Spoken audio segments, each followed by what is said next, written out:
So this poem is thought to be inspired by Owen's own experiences at the Craig Lockhart Hospital and describes the impact of war on soldiers' mental health. So the first word that we notice here is cases, which I've highlighted in yellow. Cases it suggests that they're no longer people. They're not mental patients. They're cases. It's medical, it's academic, that there's something to be studied. The other thing about the word cases is that a case can also mean like a receptacle, something that holds something else. So like shells of flesh, they're empty. The first thing we notice when we get into the bulk of this is who, why, wherefore, what. This is the questioning stanza where we're asking questions. The rhetorical questions both show shock, like what is going on here, oh my goodness, but they also create a situation where the reader also questions, well, yeah, why, I wonder. And it also demands answers. So you need an answer to a question. The next thing is this word, these, they. Those are third person, so it suggests an otherness of these people. Who are these? Who are these weird people over here? It's not me, it's somebody else. But it's also collective, so that there's lots of them. They and these suggest more than one person. Other thing to notice about this word, these, is that it's missing people.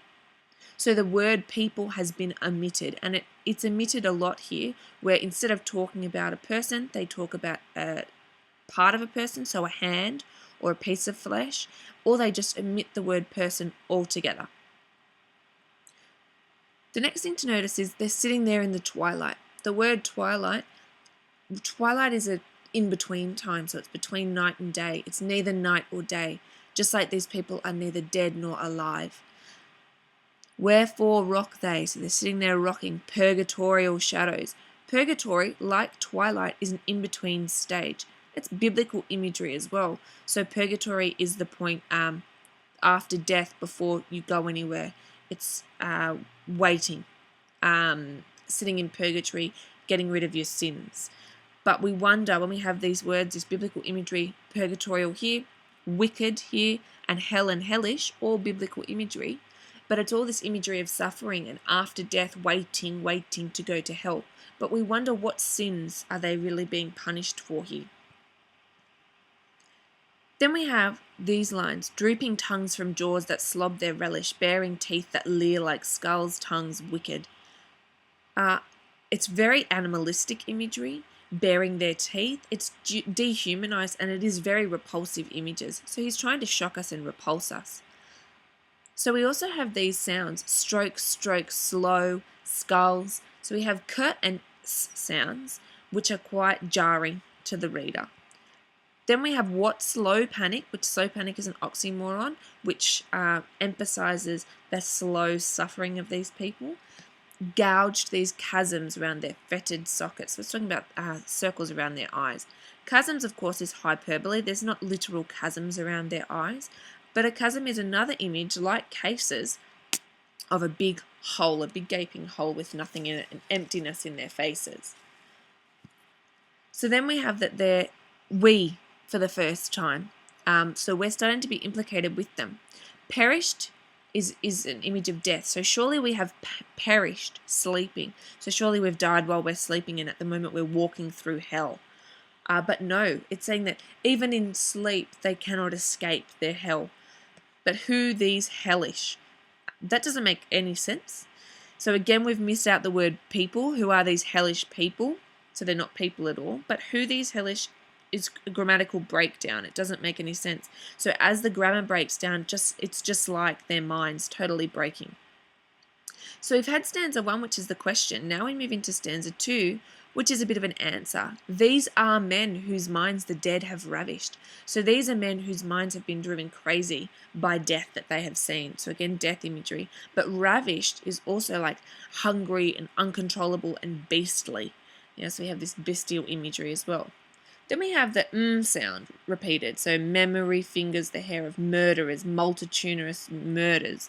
So the sound is like a humming of crazed men sitting there rocking back and forth, going over and over. So again, it's letting us hear this scene as well and the horror of the scene. The repetition of the word murders here emphasizes the crime that it is and the evil that has been committed.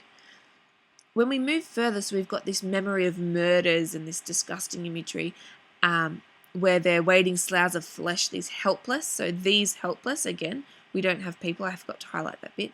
But these helpless people, omitted, wander, treading blood from lungs that had loved laughter. Here we have alliteration again, so lungs loved laughter.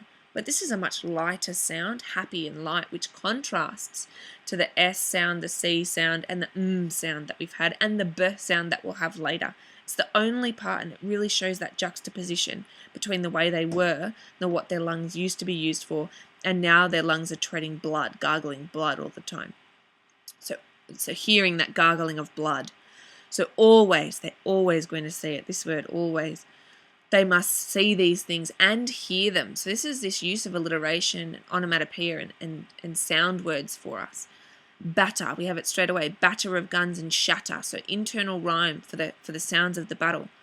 Carnage, incomparable, and human squander, rock too thick for these men's extrication.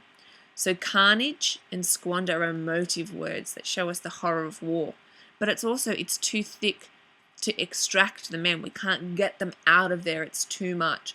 But extrication is also, like the word cases, it's dehumanizing. It's a medical term. It's a formal term to mean removal. So that's been our kind of answer to who they are. Stanza 3 is our conclusion. So it's our effect. So we've had our question, our answer, now here's our effect. Therefore, tells us the concluding word, still their eyeballs shrink tormented. So they can't see. They're removed from reality. Their eyeballs shrink back into their brains. They can only see into what's happening in their own head. Tormented, again, is emotive language. So this B, back in their brains because blood smear, blood bleeds, breaks.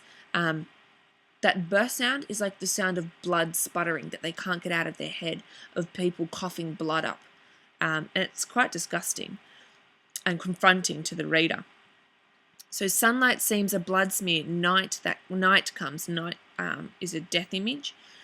Night comes blood black. Dawn breaks open like a wound that bleeds afresh. So we have this simile of dawn and night and sunlight. So just as sure as, daybreak will come and then night and then day and then night again, just as sure as that will happen, like it repeats over and over, this memory repeats over and over in their head. Okay, so thus, because of this, their heads wear this hilarious, hideous, awful falseness of set smiling corpses. So hilarious and hideous is an oxymoron. You can't be hilarious and hideous, or you can be, but it's evil. That's horrible to think of this horrible smile, this mad smile across their face. And of course, corpses is a death image. Thus, their hands are plucking at each other. This is personification, these last few lines, because it's their hands doing these things, not them. Again, the person is removed. It's their hands doing something. We have plucking, picking, snatching, pouring, doing words, and also a bit of onomatopoeia. But now we have these words, us, repeated.